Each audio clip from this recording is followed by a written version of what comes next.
This video will provide a walkthrough to the solution for exercise 11.8, focusing on accounting for customer loyalty programs. Here's the data for our problem. Sarkissian Specialties sells premium gelato. To promote sales, the business has created a loyalty program whereby if a customer buys 9 cups of gelato, the 10th cup will be free. Each cup of gelato sells for $2.70. In 2025, the business sold 36,000 cups of gelato and redeemed 1,000 free cups. The business expects that another 1,000 free cups will be redeemed in the future. They also expect that any remaining free cups will be forfeited as a loyalty card expires 1 year after the purchase, and past experiences indicated that only approximately 50% of the customers redeem their free cup. This question has 2 requirements, and we'll begin with requirement A, which asks us to prepare the journal entries for the current year with respect to the sales and loyalty program. So first, let's record the amount of cash the company will receive. Based on 36,000 cups sold, multiplied by $2.70 per cup is a total of $97,200 in cash sales generated. So the company will debit cash for $97,200. Now let's skip a space and let's deal with the loyalty program.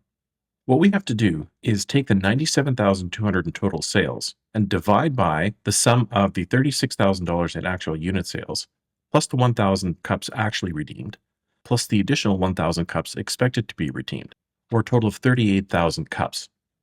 This gives us a fair value per cup of $2.56.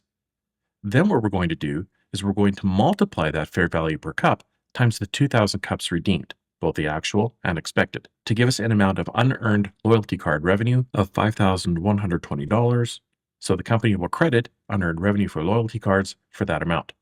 Then to make sure our journal entry debits equal credits, there's going to be a credit to sales revenue for $92,080, which essentially is the $97,200 in total sales, less the $5,120 in unearned loyalty card revenue.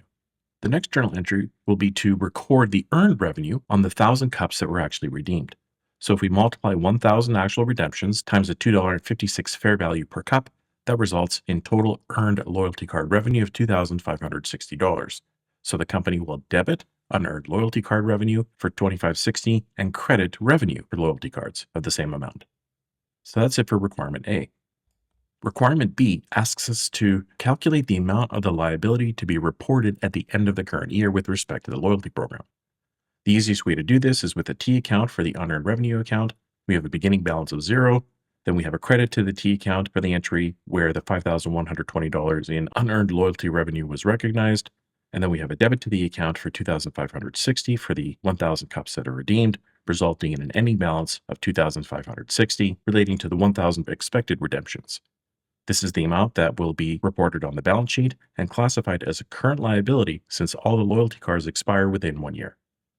And that's it. This problem is solved.